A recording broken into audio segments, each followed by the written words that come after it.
The old community center on Maple Street had seen better days. The paint on the walls was chipped. The fluorescent lights flickered every few minutes, and the vinyl chairs in the waiting area had cracks that pinched your legs if you sat wrong. But none of that mattered to 9-year-old Daniel, because right there in the lobby behind a red velvet rope sat the most beautiful thing he had ever seen. It was a grand piano. Not just any piano, but one that gleamed under the harsh lobby lights like it belonged in a palace instead of this rundown building. The wood was so dark it was almost black, polished to a mirror shine. The keys looked like perfect teeth, white and ivory, just waiting to smile through music. Daniel had been coming here twice a week for 3 months now. His mom attended evening classes upstairs, learning computer skills so she could get a better job than her current one at the grocery store. While she studied, Daniel sat in the lobby, supposedly doing his homework. But his eyes always drifted to that piano. He would watch people walk past it without even glancing. How could they not see how magnificent it was? Sometimes he'd move his chair closer just to get a better look. He'd imagine what it would feel like to press those keys, to create sounds that filled the whole room, to make something beautiful come alive. There was a brass plate attached to the piano's side. Daniel had memorized every word. Donated by the Whitmore family estate. Please do not touch.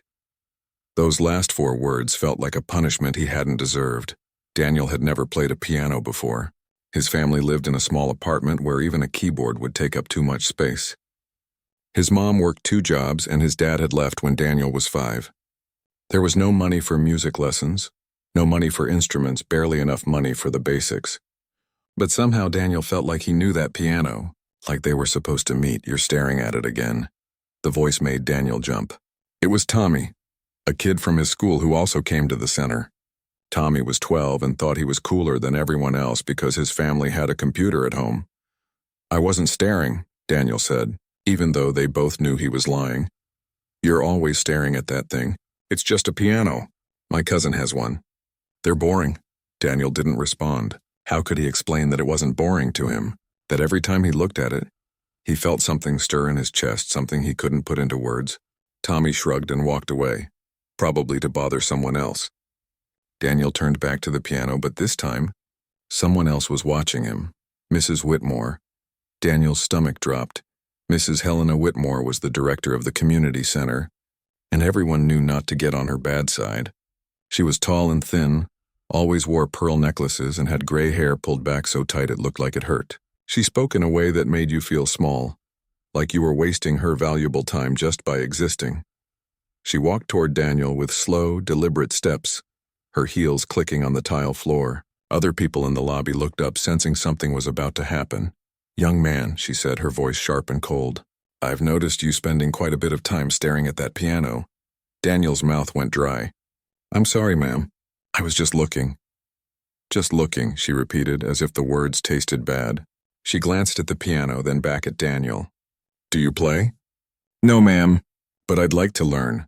A small, cruel smile appeared on her lips. "I see. Well, let me make something very clear to you. That piano is not for children." The words hung in the air. Daniel felt his face get hot, that burning sensation that comes right before tears, but he refused to cry. "Not here. Not in front of everyone." Mrs. Whitmore continued, her voice getting louder, making sure everyone in the lobby could hear. "That instrument is worth more than some cars. It was donated by my late husband's family, and it's over 100 years old. We only allow trained professional musicians to play it during our special events." "I understand," Daniel whispered. But she wasn't done. Children have no appreciation for fine instruments. They bang on the keys, they spill things, they cause damage. That piano deserves respect, not sticky fingers and curiosity. An older woman waiting on one of the vinyl chairs nodded in agreement. A man in a suit glanced at Daniel with something that looked like pity, which somehow felt worse than Mrs. Whitmore's anger. "I wouldn't hurt it," Daniel said quietly, surprising himself with his own courage. "I promise," Mrs. Whitmore's eyes narrowed. "Intentions don't matter when the damage is done. Now I suggest you focus on your homework and stop daydreaming about things that aren't meant for you." She walked away, her heels clicking like a countdown. Daniel sat frozen in his chair, shame burning through his whole body. He could feel people looking at him, then quickly looking away. Tommy smirked from across the room. When his mom came down an hour later, Tired but smiling from her class, she found Daniel sitting in the same spot. His homework untouched in his lap. "Ready to go, sweetie?" she asked. Daniel nodded, gathering his things. As they walked toward the door, he couldn't help but glance back at the piano one more time. It sat there behind its velvet rope, beautiful and untouchable, like something from a world he wasn't allowed to enter. In the car on the way home, his mom asked if he was okay. He said he was just tired. But that night, lying in his small bed in their small apartment, Daniel couldn't stop thinking about Mrs. Whitmore's words. "The piano isn't for children." Something about that sentence felt wrong. Not just wrong for him, but wrong in general. Why couldn't children touch beautiful things? Why did you have to be trained and professional before you were allowed to try? How was anyone supposed to become good at something if they weren't allowed to start? Daniel got out of bed and found an old notebook in his backpack. He tore out a page and, using a ruler, drew lines across it. Then he carefully sketched rectangles to represent piano keys. He counted them, trying to remember exactly how many there were. He drew them over and over until they looked right. Then he put the paper on his desk and placed his fingers on it, imagining what it would feel like to press down, to hear music come out. His fingers moved silently, creating songs only he could hear. It wasn't the same as the real thing. Not even close. But it was something. And that night, in that small room with its peeling wallpaper and single window that looked out at another apartment building, Daniel made a decision. Someday, somehow, he would play that piano, not because Mrs. Whitmore said he could, not because he had permission, but because music didn't belong to anyone. It belonged to everyone who was willing to listen. He just had to figure out how. The paper keyboard sat on his desk like a promise, like a secret plan taking shape. Daniel didn't know what would happen next. He didn't know how long it would take or how hard it would be. But for the first time in 3 months, he wasn't just staring and wishing. He was ready to do something about it. The paper keyboard became Daniel's most precious possession. He kept it folded in his backpack, taking it out during lunch at school while other kids played basketball or traded snacks. His fingers would move across the drawn keys, silent and invisible to anyone who didn't understand what he was doing. "You're so weird," Tommy said one day, watching Daniel practice his imaginary piano. "You know that's not real, right?" Daniel ignored him. He'd learned that some people would never understand, and that was okay. He didn't need them to. At home, things were tight. His mom came back exhausted every night, smelling like the cleaning products she used at her evening janitorial job. She'd heat up whatever was on sale that week, and they'd eat together while watching their old television with its fuzzy picture. Daniel never mentioned the piano. His mom had enough to worry about. But Daniel did something else. Every chance he got, he went to the public library. The library was 3 blocks from his apartment, a brick building that always smelled like old books and floor polish. The librarian, Mrs. Chen, knew all the regular kids by name. She was kind, the type who'd smile at you even when you returned books late. "Back again?" she'd ask Daniel, and he'd nod, heading straight for the computers. The library had 4 computers available for 1 hour per person. Daniel would sign up, wait his turn, and then dive into a world he never knew existed. He discovered that the internet was full of people teaching piano for free. There were videos showing you where to place your fingers, how to read music, what all those strange symbols meant. He found a channel run by an old man who looked like someone's grandfather. The man spoke slowly and clearly, showing beginner exercises over and over. "Don't rush," the man would say in every video. "Fast fingers come later. First you need patient fingers." Daniel watched these videos like they were treasure maps. He'd memorize everything, then go home and practice on his paper keyboard trying to match what he'd seen. His fingers learned to stretch and curve in ways that felt awkward at first, but slowly became natural. Weeks turned into months. Daniel learned about scales and chords, about middle C and quarter notes. He learned that music was like a language, one you could read if you knew the rules. And unlike speaking English, where Daniel sometimes stumbled over words, music made sense to him in a way nothing else ever had. He started recognizing songs everywhere. In the supermarket, on TV shows, in the ringtones people's phones made. He'd hear a melody and his fingers would twitch, imagining how they'd play it. But imagination only went so far. He needed to touch real keys, hear real sounds. The longing became almost physical, an ache in his chest that wouldn't go away. Then something unexpected happened. It was a Tuesday evening at the community center. Daniel sat in his usual spot, doing homework this time because he'd already used his library computer hour earlier. His mom was upstairs in her class. The lobby was quiet except for the hum of the vending machine in the corner. A young man walked in wearing a maintenance uniform. Daniel had seen him before, but they'd never spoken. He was maybe 20 with dark hair and tired eyes. He carried a mop and bucket and looked like someone working his way through a long shift. The man began mopping the floor, working his way around the lobby. When he got near Daniel's chair, he paused, glancing at what Daniel was studying. "Is that sheet music?" the man asked. Daniel looked up surprised. Most adults didn't notice what he was doing, and even fewer cared. "Yeah, I'm trying to learn to read it." The man set down his mop and leaned closer. "You play piano?" "No," Daniel admitted. "I mean, I want to, but I don't have one." Something shifted in the man's expression. Recognition, maybe, understanding. "What's your name, kid?" "Daniel. I'm Robert. I used to study music. Piano, actually. Had to quit college 2 years ago when my dad got sick." He said it matter-of-factly without asking for pity. "You teaching yourself?" Daniel nodded. "From library videos mostly. And I made this." He pulled out his paper keyboard, feeling slightly embarrassed. It looked so childish when he showed it to someone else. But Robert didn't laugh. He studied the drawing seriously, even counted the keys to see if Daniel had gotten them right. 88 keys. "You did your homework." They talked for a few minutes before Robert had to get back to work, but before he left, he said something that made Daniel's heart race. "I work Sunday mornings. Come in through the back door at 6. I'll let you in." Daniel wasn't sure he'd heard correctly. "Let me in?" Robert glanced at the piano behind its velvet rope, then back at Daniel. "I didn't say anything. You didn't hear anything. Understand?" Daniel understood perfectly. That Saturday night, he barely slept. He kept thinking it might be a trick, or that he'd misunderstood, or that Robert would change his mind. But when his alarm went off at 5:30 Sunday morning, he got dressed quickly and quietly. His mom was still sleeping. He left a note on the kitchen table, went for a walk. Back soon. The streets were empty and strange in the early morning light. Daniel walked fast, his heart pounding so hard he could hear it in his ears. When he reached the community center, he went to the back entrance like Robert had said. The door opened before he could knock. "You actually came," Robert said, looking impressed. "Come on. We don't have much time." The building felt different when it was empty. Their footsteps echoed. The fluorescent light seemed brighter. Daniel followed Robert to the lobby, and there it was. The piano. Without crowds around it, without Mrs. Whitmore's disapproving stare, it looked even more beautiful. "Go ahead," Robert said, unhooking the velvet rope. "It's just a piano. It won't bite." Daniel approached slowly, almost afraid to get too close. His hands were shaking.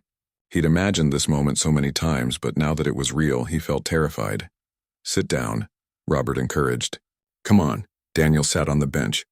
It was the right height, perfectly positioned. He placed his hands over the keys, not touching yet, just hovering. "Go on," Robert said softly. "Play something." Daniel pressed down on middle C, the note he'd learned about first, the one the old man on the internet called home base. The sound filled the lobby. It was nothing like he'd imagined. It was better. Richer, fuller, more alive. That single note seemed to vibrate through the bench, through his fingers, through his whole body. He played a simple scale. C, D, E, F, G, A, B, C. Each note was a miracle. His fingers knew where to go from months of practice on paper, but feeling the keys actually move, hearing the real sounds, was overwhelming. "Not bad," Robert said. "Your finger position needs work, but your timing is decent. Here, let me show you something." For the next 2 hours, Robert taught Daniel properly how to curve his fingers like he was holding a ball, how to use his thumb as a pivot, how to sit with good posture so his arms could move freely. Things you couldn't learn from a video, things that only made sense when someone showed you in person. When they finally had to stop, Daniel's fingers were sore and his mind was buzzing. Robert walked him to the back door. "Same time next week?" Robert asked. "Really?" Daniel could barely believe it. "Really? But kid, this has to stay secret. Mrs. Whitmore would fire me in a heartbeat if she knew, and she'd make sure you never got near that piano again." Daniel nodded solemnly. "I won't tell anyone." "I promise." He kept that promise. Every Sunday morning for the next 6 months, Daniel snuck out of his apartment and met Robert at the community center. Every week his playing got better. The paper keyboard stayed in his backpack, but now when his fingers moved across it, they knew exactly what they were doing. He was learning. He was growing. And most importantly, he was playing. The piano had stopped being something he only dreamed about. Now it was something he knew, something that knew him back. And that changed everything. 6 months of secret Sunday mornings had transformed Daniel. His fingers moved with confidence now, dancing across the keys like they'd always belonged there. Robert had taught him everything he remembered from his college days, and Daniel had absorbed it all like a sponge soaking up water. But something else had changed too. Daniel had stopped just copying what others played. He'd started creating his own melodies, little pieces that came from somewhere deep inside him. Robert said that was the sign of a real musician, when you stopped just playing notes and started telling stories. "You've got something special, kid," Robert told him one Sunday morning. "I've seen people with years of lessons who don't play with half the feeling you do." Daniel smiled, but he knew the truth. His playing wasn't technically perfect. His left hand sometimes stumbled over complicated chords. He didn't know all the classical pieces that real piano students learned. But when he played, he meant it. Every note mattered. Then one Tuesday evening, everything changed. Daniel and his mom arrived at the community center to find it buzzing with unusual activity. People were putting up decorations in the lobby, hanging streamers and banners. Mrs. Whitmore stood in the center of it all, directing people like a general commanding troops. "What's going on?" Daniel asked his mom. "I don't know, sweetie. Some kind of event, I guess." They found out soon enough. Mrs. Whitmore gathered everyone in the lobby and made an announcement, her voice carrying that sharp, important tone she always used. "As many of you know, our annual fundraising gala is next month. This year's theme is Celebrating Young Talent. We want to showcase the wonderful children who use this center and demonstrate to our donors why their contributions matter." People clapped politely. Daniel's mom smiled, probably thinking it was nice that kids would get recognized. Mrs. Whitmore continued, "We'll be holding auditions for one special young performer who will play the Whitmore piano at the gala.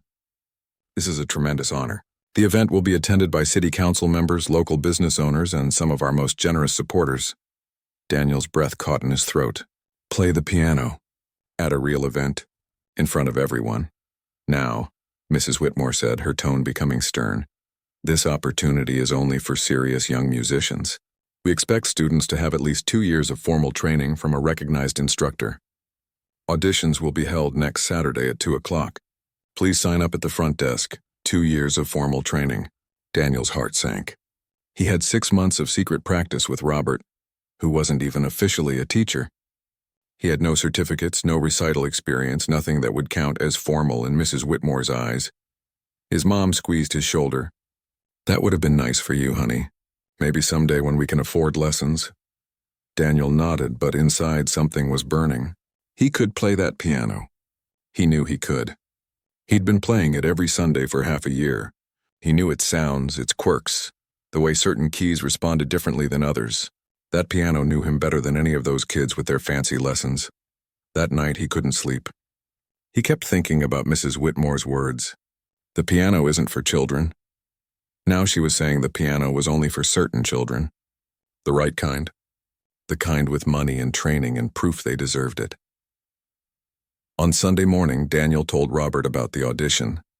Robert stopped what he was doing and looked at Daniel seriously. "You thinking about signing up?" "I don't have formal training. She said I need 2 years with a recognized instructor." "That's garbage," Robert said bluntly. "You've been training. Just because it's not in some fancy studio doesn't mean it doesn't count. You've practiced more than most kids practice in 2 years. You're here every week, never miss a session, never complain when your hands get tired." "But she won't see it that way." "Probably not," Robert admitted. "Mrs. Whitmore sees what she wants to see. But here's the thing, Daniel. You can play. Really play. Not just hit the right notes, but make people feel something. That's rare. That's real talent, so what should I do?" Robert was quiet for a moment. "That's up to you. But I'll tell you what I wish I'd done when I was your age. I wish I'd been braver. I wish I'd taken chances instead of always waiting for permission. My dad got sick, I had to quit school, and now I'm mopping floors instead of playing music. Life doesn't wait for you to feel ready." Daniel thought about this all week. Every time he saw the piano in the lobby, he felt that familiar pull. Every time he remembered Mrs. Whitmore's dismissive words from months ago, he felt that burn of injustice. On Friday afternoon, he made his decision. The sign-up sheet was on a clipboard at the front desk. 5 names were already written there. All kids Daniel recognized from the center's after-school programs. Kids whose parents drove nice cars and bought them new backpacks every year. Daniel's hand shook as he wrote his name. His handwriting looked messy compared to the others, like even his signature didn't belong on that list. "Daniel Chen," a voice said behind him. He turned to find Mrs. Whitmore standing there, reading over his shoulder. "You're signing up for the piano audition?" "Yes, ma'am," she raised one eyebrow. "I specifically said this was for students with formal training. Do you have a piano teacher I'm not aware of?" Daniel's mouth went dry. He could lie. He could make something up. But what was the point? "No, ma'am. I've been teaching myself." Mrs. Whitmore let out a small laugh, not a nice one. "Teaching yourself, I see. And where exactly have you been practicing? On the piano your family owns?" "No, ma'am." "Then where?" Daniel couldn't answer. He couldn't tell her about Robert, about the Sunday mornings, about the secret that had made the last 6 months possible. I've been learning." Mrs. Whitmore shook her head slowly. "Daniel, I appreciate enthusiasm, I really do. But this audition isn't a game. We're not looking for children who've watched a few videos online. We need someone who can properly represent this center in front of very important people. Someone with real training."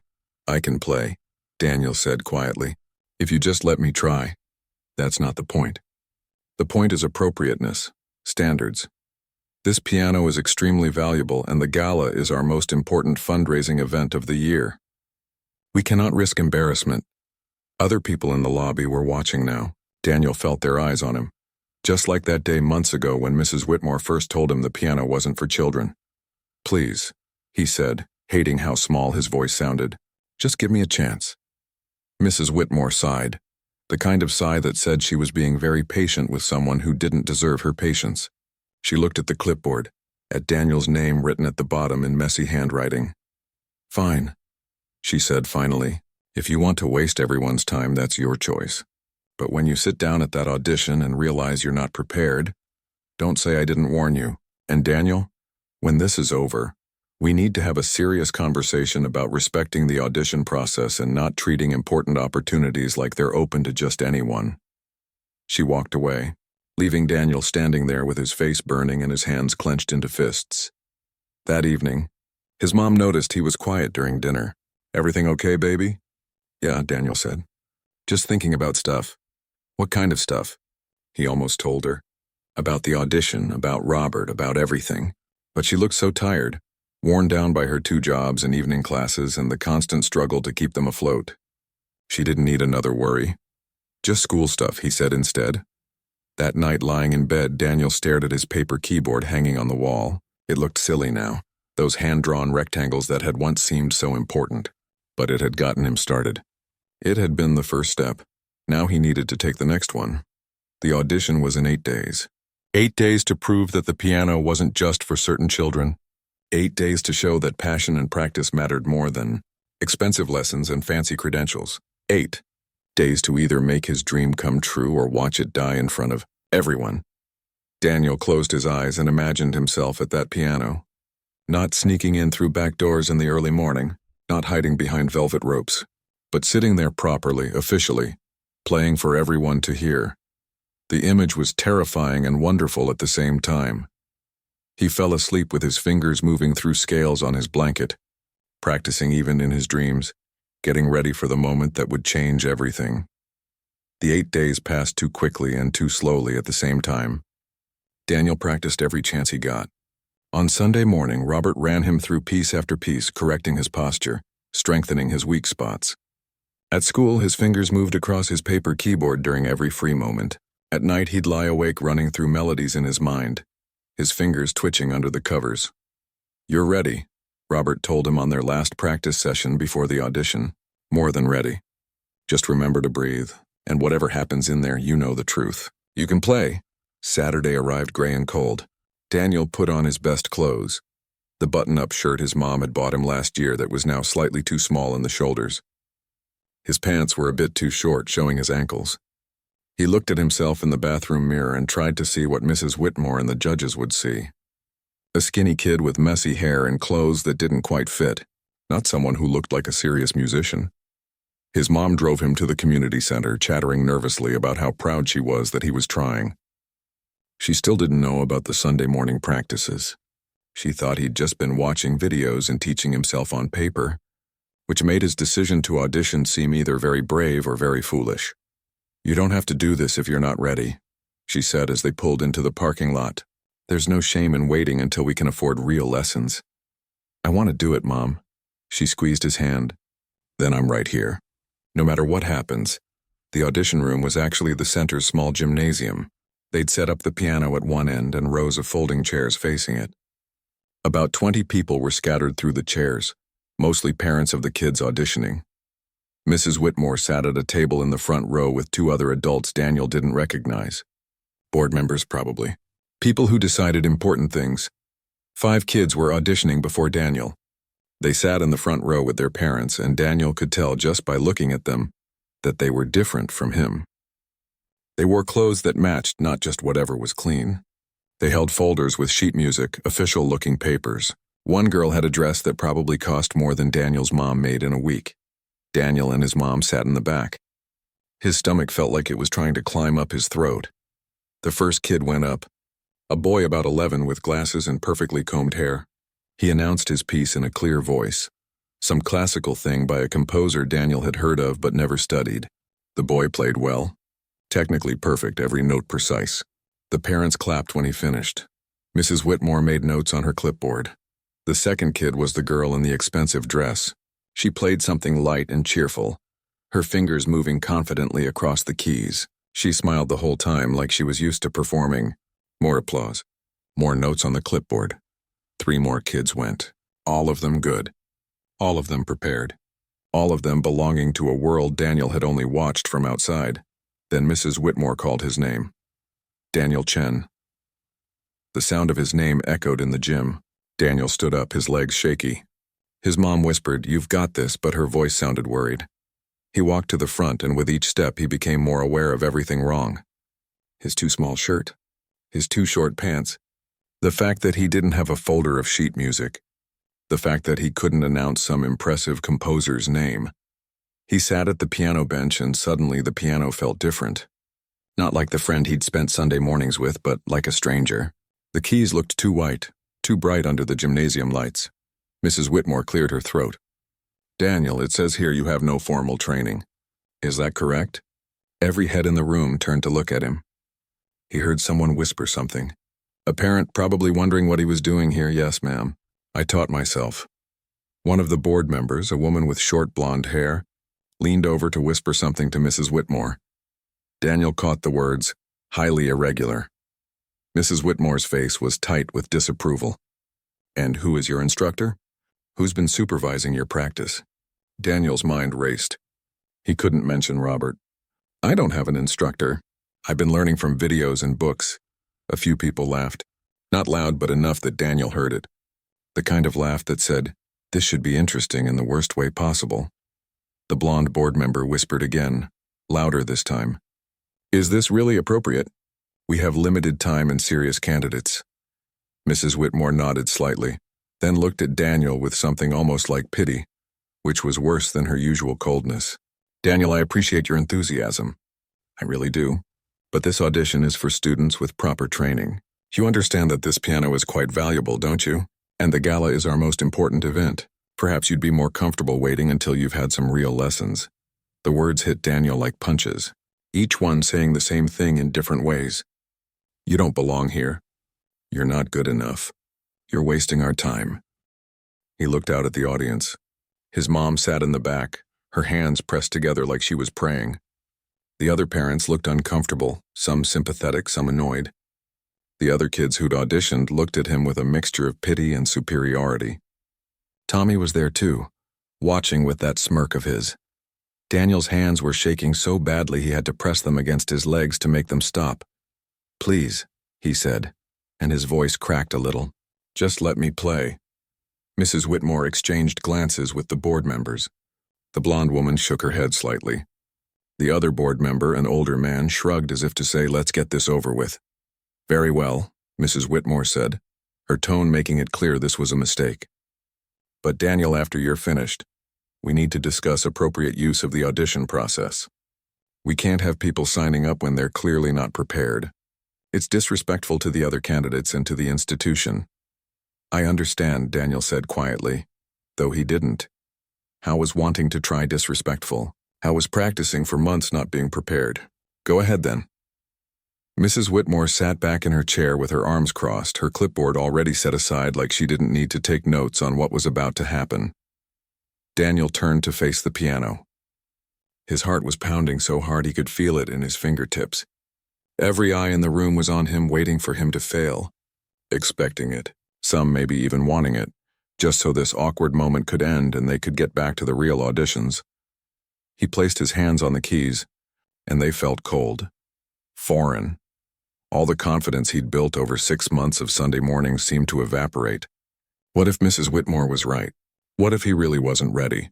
What if he embarrassed himself and his mom and proved that kids like him should just stay behind the velvet ropes where they belonged? His fingers hovered over the keys, frozen. In the audience, someone coughed. Another person shifted in their chair, the metal scraping against the floor. The sound was impatient. Hurry up and fail already. Daniel closed his eyes. And then he remembered something Robert had said during their very first lesson.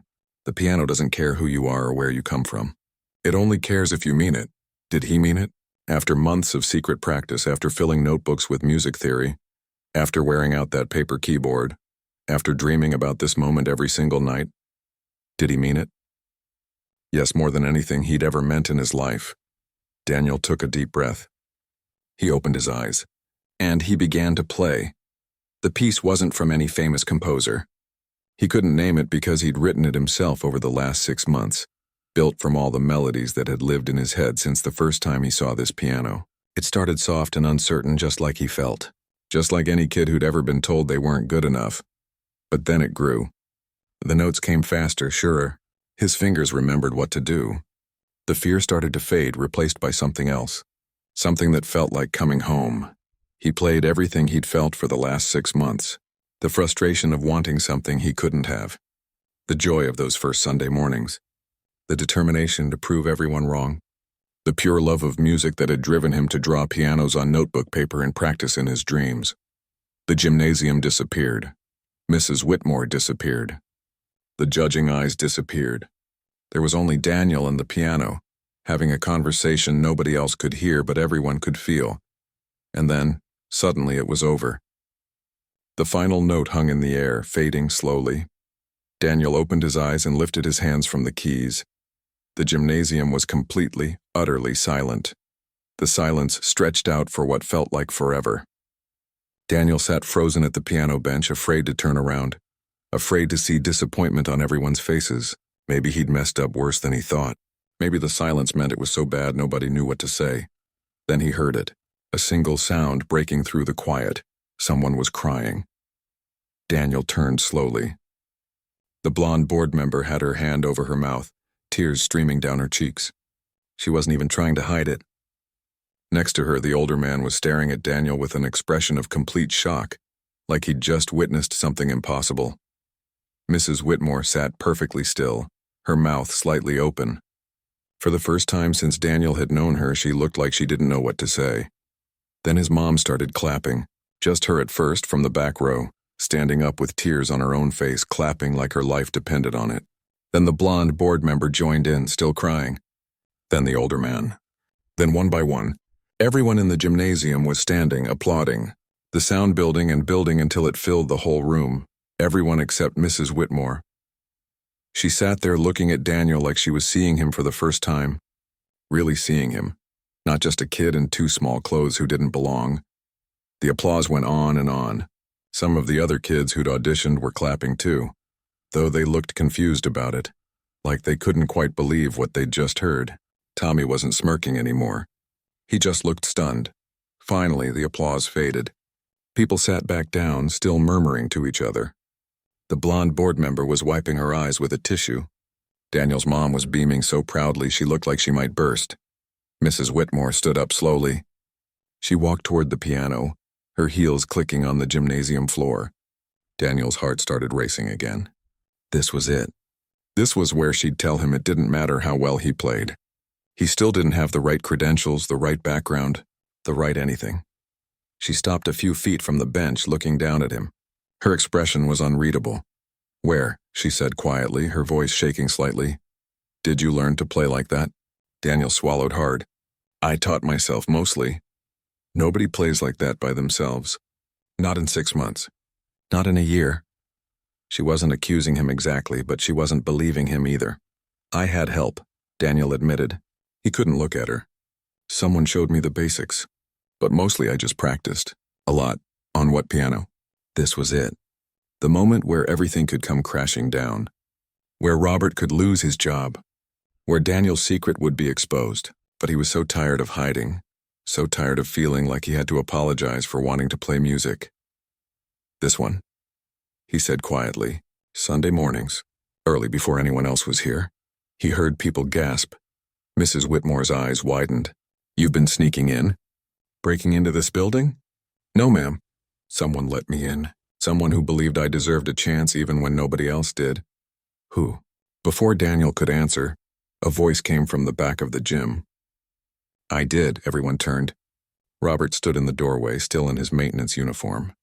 He must have been listening from outside. He walked forward slowly, his work boots squeaking on the polished floor. "I let him in," Robert said again, looking directly at Mrs. Whitmore. "Every Sunday morning for 6 months. I figured the piano was sitting there unused anyway. Seemed like a waste when this kid wanted to learn so badly." Mrs. Whitmore's face turned red. "You had no authority to do that. That piano is not for unsupervised use. You know the policies." "I do," Robert said calmly. "And I broke them. Fire me if you want. But before you do, maybe think about what you just heard. That kid has more music in him than most people who've had lessons their whole lives. And you were about to throw him out before he even got a chance to play." The blonde board member stood up. "He's right, Helena. That was extraordinary. I've been on this board for 12 years and I've never heard anything like it." "That's not the point," Mrs. Whitmore said, but her voice had lost some of its edge. "There are rules, procedures. We can't just let anyone—" "Anyone?" The blonde woman cut her off. "Is that what this is about? That he's not the right kind of anyone?" The gymnasium went quiet again, but this was a different kind of silence. An uncomfortable one. Mrs. Whitmore looked around at all the faces watching her, waiting to see what she'd do. She turned back to Daniel, and for a long moment, she just studied him. Really looked at him. Not at his clothes or his background or his lack of credentials, just at him. "What's the name of that piece you played?" she asked finally. "It doesn't have one. I made it up. You composed that? Yourself?" Daniel nodded. Mrs. Whitmore was quiet for another long moment. Then, to everyone's surprise, she sat down on the bench next to Daniel. This close, he could see that her eyes were shiny, like maybe she was fighting back tears too. "My husband used to play this piano," she said softly, "before he died. He loved it more than anything in the world. That's why I was so protective of it. I thought if I kept it safe, kept it perfect, I was honoring his memory." She touched the keys gently, not pressing them, just resting her fingers there. "But you know what he always used to say? He said music isn't something you keep locked up and protect. It's something you share. It's something you give away. And the more you give it, the more it grows." She looked at Daniel, and her expression was completely different from before. Softer, almost kind. "I was wrong. About the piano. About you. I thought I was protecting something precious, but really I was just being afraid. Afraid that if I let people touch it, play it, love it the way Theodore loved it, then I'd have to accept that he's really gone." A tear rolled down her cheek. She wiped it away quickly, like she was embarrassed to show emotion in front of everyone. "You weren't protecting the piano," the blonde board member said gently. "You were hiding it. There's a difference." Mrs. Whitmore nodded slowly. Then she stood up and faced the room. "I believe we have a winner for the gala performance. If Daniel is willing, of course." The room erupted in applause again. Daniel's mom was crying and laughing at the same time. Robert was grinning from ear to ear. Even some of the other kids were clapping genuinely now, caught up in the moment. "I need to discuss something with Robert about procedure," Mrs. Whitmore said, looking at him. "But I think we can find a solution that doesn't involve termination. Perhaps an official arrangement where talented students can use the piano with proper supervision." Robert nodded, relief flooding his face. Mrs. Whitmore turned back to Daniel. As for you, young man, I owe you an apology. Several apologies, actually. I judged you before I knew you. I put up barriers that should never have been there, and I almost let those barriers stop something beautiful from happening. It's okay, Daniel said, though it had definitely not felt okay at the time. No, it's not okay, but maybe we can make it better going forward. She paused, then added, would you be interested in proper lessons? I know a retired piano teacher who might be willing to work with someone of your talent. Pro bono, of course. Daniel could barely speak. Really? Really? And Daniel? Thank you. For what? For reminding me what this piano is for. What all music is for. It's not about perfection or credentials or following every rule. It's about this. She gestured to the room full of people who'd been moved by his playing. It's about making people feel something. You did that today. 3 weeks later, Daniel stood backstage at the gala, wearing a suit that actually fit, donated by one of the board members whose son had outgrown it. His mom sat in the third row, dressed up and proud. Robert was there too, officially hired as the new music program coordinator. The blonde board member had pushed that through over Mrs. Whitmore's initial objections, though even she eventually admitted it was a good idea. The gymnasium was packed with donors and community members. The piano sat center stage, gleaming under proper stage lights. When they announced his name, Daniel walked out to thunderous applause. He sat at the piano bench, his piano bench now, at least for tonight. He looked out at all those faces and felt that familiar flutter of nerves. Then he placed his hands on the keys and began to play. He played the same piece from the audition, but it sounded different now, better, more confident. He played it for his mom, who'd worked so hard to give him every opportunity she could. For Robert, who'd taken a risk on a kid nobody else believed in. For Mrs. Whitmore, who'd learned that protecting something and sharing something aren't opposites. They're the same thing. But mostly, he played it for every kid who'd ever been told that something wasn't for them, that they weren't good enough, weren't the right kind of person, didn't have the right background or training or credentials. He played it to say that none of that mattered, that passion mattered, that practice mattered, that believing in yourself even when nobody else did, that mattered most of all. When he finished, the applause was deafening, but Daniel barely heard it, because he'd discovered something that night, something more important than any award or recognition. The piano had never been the thing keeping him out. The velvet rope, the rules, the judgments, those were just obstacles people had created. The real barrier had been believing those obstacles were permanent. And the moment he stopped believing that, the moment he decided to try anyway, everything changed. After the gala, Mrs. Whitmore made good on her promise. The velvet rope came down. A new plaque was added to the piano that read, "Music belongs to everyone. Please play with care and joy." And every Sunday morning, Daniel still came to practice.